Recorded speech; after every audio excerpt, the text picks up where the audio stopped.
Hey, Mike, you ever see those guys that work on they're doing road work and they want you to not keep driving? What do they Yes, hold up? What do they hold up? signs, What kind of sign? uh, do not pass signs. A stop sign.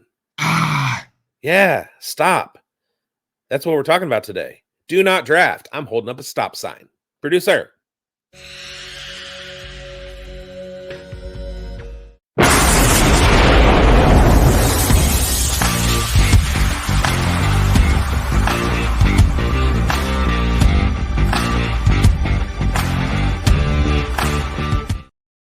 Welcome to the Fantasy Forecast with Granberg and Biggs. I'm Biggs. He is Granberg. And today we are talking about players not to draft. Welcome to the Fantasy Forecast on the Fantasy Sports Advice Network, technically Fantasy Football Advice Network, but we are blowing up, you guys. Go to fantasysportsadvice.network or fantasysportsadvice.com. Create your new account. Everything just launched. We got a big push coming up before the expo in Canton in a couple weeks. Mike and I are going to meet personally face to face for the first time in a couple weeks. It's exciting stuff, you guys, and we're glad that you're along for the ride. Thank you for being loyal FFAN followers. Follow me at Big Boned FFB on Twitter and him at FF Canuck 99 on Twitter. But let's get to the stuff. The show has yeah. stuff. Let's do it. Greinberg, let's hear your do not drafts tight end quarterback first. All right, I'm gonna start here, folks, and I'm gonna go with the tight end to start. And I know, he's a guy that has got a lot of steam over the last couple of years. Last year, Kittle impressed with top tier efficiency metrics, finishing as the tight end 5.5 PPR leagues, despite averaging only 5.6 targets per game. His career high yards per target at 11.3 and yards per catch at 15.7 highlighted his ability to deliver big plays when given the opportunity. Kittle also excelled in generating yards after the catch. He's always known for that over his career. However, there are some worrisome factors to me stemming from Kittle's off-season challenges. Following core muscle surgery post Super Bowl, he lost nearly 30 pounds due to restrictions of his workout regime. So that alone has got me worrying about George Kittle. That's Ron Schultze. Yeah. Sorry. Well, wait, did I make up a word there? Workout regime. Regime. I meant to say regime, if you will. Thanks for correcting me on that one, Biggs. But yeah, I didn't. I was just pointing it out to Schultze. He should be writing these down. Kittle, on the other hand, is a guy that I'm off of this year because of the weight loss. He's known as a blocker, and I just think that his blocking schemes is going to be downplayed a bit, and I think he's going to have to take some more time off. And depending on where Brandon Ayuk's situation is, that might increase his value. But right now, if I've never really drafted Kittle, and I'm absolutely with you this year. George Kittle is not somebody that that I'm going to be reaching for. you're going to be reaching for him, and I'm going to be avoiding him, I just don't think. I said I'm not going to be. Okay, good. Yeah, okay. Because I was like, that was an interesting comment, Biggs, getting me off my game. But honestly, though, I just think that Dallas Goedert is in a situation without Shane Steichen there. Jalen Hurts' passes efficiency last year dropped quite a bit. His yards per game dropped. AJ Brown's still going to eat. Saquon Barkley's there now, and I think they're going to have a more run-centric game, and I think it's going to mean less targets for Dallas Goedert in that system. So I'm not liking that situation at all. And for what these tight ends are producing right now, I'd rather take a guy like Jake Ferguson or Hunter Henry in those same ranges and just prosper there with not having to put as much draft capital into that. What are your thoughts, Biggs? It's interesting, and spoiler alert for this whole series of do not draft. Stop. We've got a lot of Eagles. I noticed. So Fantasy Forecast is in the book as being very down on the Philadelphia Eagles offense. Again, that's a spoiler alert. And also interesting, you mentioned George Kittle and Dallas Goedert, and we're doing tight ends and quarterbacks. So you like all of the quarterbacks. You're going to draft all of the quarterbacks. No, I am not going to draft. Okay. No. We'll get to the one that you've chosen later. my first, and apologies to Schultze. There are very few people in professional sports that have the same last name as me, and so I get excited when I see like cornerback for the Vikings, Anthony Booth, and I'm like, I gotta draft him. And my first do not draft is Dalton Schultz, aka SCH1 U1Z Shuanzi. Dalton Schultz, there's too many mouths to feed on that Texans offense with Diggs coming over. Tank Dell is reportedly going to be healthy the whole year, and Nico Collins is the alpha. One thing that we have to remember when we talk about tight ends is tight ends' path to targets. Andrew Cooper at Koopa Fiasco on Twitter talks a lot about it, and part of his Yang formula, if you're not drafting one of the top few tight ends, is 90 and 10. That's 90 targets and 10 touchdowns. Dalton Schultz is not going to get to either of those plateaus. Now, we are talking about do not draft, and I do want to throw out a caveat, because we have a caveat in just about every show. We're saying do not draft. These are people that likely I'm not going to have on my team purely because their value is going to be too high for me to invest in. That doesn't mean if they fall far enough, don't take them. It just means that where they're going currently, leave them alone. And with Dalton Schultz, everybody who watches this show knows I'm a late tight end guy. He is the perfect candidate for me to be looking to draft with my last pick. But he's not going to be one of the ones that I'm going for. I'd rather take like a Jelani Woods or like Colby Parkinson, somebody that may have a path to just as much production as Dalton Schultz, only I'm going to be getting him later. So if I roster Dalton Schultz this year, it's going to be because I picked him up off waivers. Schultz, what do you have to say? Unfortunately, it doesn't get bonus points for having a great name. Oh, but I pretty much agree with you. You're looking at fourth mouth defeated tops here. And he's just never been like a super impressive player to begin with.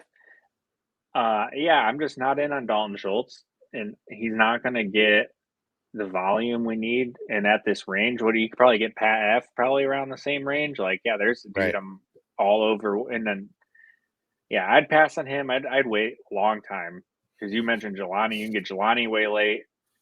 Greinberg already mentioned Hunter Henry. You can get him decently later than Schultz. If Schultz is the top tight end on the board where I'm drafting, I'm going to wait. Right. And he finished as tight end 10 last year in PPR, which, I mean, that's not too shabby. And he had a great year his last year in Dallas. So it's not like there's not upside with Schultz. It's just there are what he's going to put out there as far as production, you're going to be able to find somewhere else for much cheaper. My second guy is a quarterback.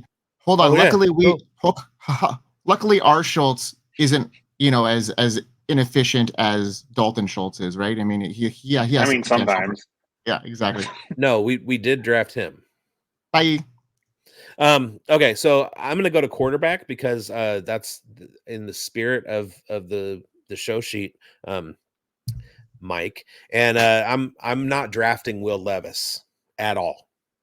Didn't last year. I'm not going to this year. Last year he finished as QB 34.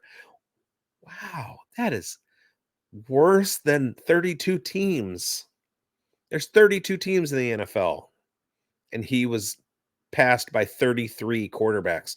He only played in 9 games, but you take his production last season, and even if he plays all 17 games and you double his production, which is being favorable because double 19 is more games double 9 is more games than he can play. Even if you were to double his production from last season, he would still be quarterback 20. Not draftable, not waiverable.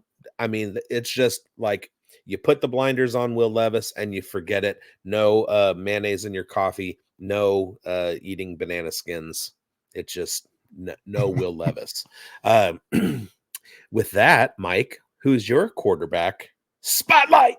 Last spotlight is Kirk Cousins. Kirko chains, if you will. Kirk Cousins comes with some real risk in fantasy football this year. Yeah, I do like that. Despite his past successes and potential upside, before his season got cut short by an Achilles injury, Cousins was doing well, ranking QB8 in fantasy points per game, showing off his impressive accuracy stats. Coming back from such a serious injury at the age of 36 is no small feat, especially since it's on his throwing leg. This could seriously affect his ability to throw like he used to. Looking at past players like Dan Marino, who had similar injuries, shows us how tough recovery can be. Plus, Kirk Cousins is moving to a new team like the Atlanta Falcons, which means he'll be having to learn a new playbook, build chemistry with new teammates like Drake London and Kyle Pitts, the kind of change that can disrupt the quarterback's rhythm and hurt fantasy stats, even with a solid supporting cast and familiar offensive coordinator. So drafting Kirk Cousins in 2024 is a gamble, despite his reputation for throwing a lot and having good receivers around him. The uncertainties about his injury recovery, his age, adjusting to that new team suggest he might not deliver a top 10 or even a top 15 production that fantasy managers are hoping for. It might be safer to go with a younger quarterback or ones in more stable situations rather than taking a chance on Cousins exceeding expectations this season. In 2024, Kirk Cousins, a fantasy red flag, returning from injury at 36, and he's just a risky bet for QB1 numbers. Biggs, what do you think about Kirk Cousins? Do you think I'm off the wall here? Throw like he used to. Throw the ball to Drake. That's a nod to B-52s. They're from Atlanta, or more, they're from Athens, Georgia, but probably Falcons fans. Kirk Cousins, I will own him possibly. Pick him up off the waiver wire to fill in for my quarterback one if there's a bye week or an injury or something like that. But I'm not coming away with Kirk Cousins in a draft. No, sir. All right, man. What do you got for us, buddy? Well, I spoiled it earlier, and now I'm delivering. You've been waiting for this. Do not draft Jalen Hurts. What? But Biggs, he was quarterback 2 in PPR fantasy last year. That hurts. Right? That hurts. He is being drafted currently in the early third round, ADP of 27. And yes, he did finish his QB2 last year. But like Mike talked about earlier, they added Saquon Barkley. That is going to take some of the running pressure off of Hurts. It's going to give them another element to their offense. There are many, many quarterbacks behind Hurts that I would much rather have. Lamar, Patty Mahomes. Then there's a big teardrop, Anthony Richardson, who's going to be like Jalen Hurts, all rushing upside. Jaden Daniels, he's like those guys, only with a huge arm. Dak Prescott, Purdy or Goff later on in the 8th or 9th rounds. Those are guys that you're not going to get the rushing upside from, but you're going to get the 30 to 35 touchdowns from. Much more value. And, you know, while you got guys in the 3rd round taking Hurts, I'm grabbing running backs, I'm grabbing wide receivers, and I'll let y'all have Hurts. Do not draft Jalen Hurts. Yeah, I'm on the same boat with you there, Biggs. You have no qualms here. We're both down on the Eagles this year based off their ADPs, and I agree. Well, that's going to do it for this episode. We'll be back next time with wide receivers. Thank you for watching FSAN. Go over to Fantasy Sports Advice Network. Google it. Put it in the Google search. Sign up for your pro account, and you qualify for our Jersey Leagues. Schultze's got a Jersey League. Greinberg has a Jersey League. I have a couple Jersey Leagues. If you play IDP or you want a Deebo Samuel jersey, reach out to us on Twitter at SCHU1TZY, at FFCanuck99, or at BigBoned FFB, and we'll send you our affiliate link so that you can jump in, get your subscription, your membership, and then we will send you a link to the Sleeper League. You can come in there, and if you beat the expert, as it were, you get the jersey. Not a bad deal. And we'll see you at the expo. Thank you for watching Fantasy Forecast with Greinberg and Biggs. We'll see you next time. We hope you win.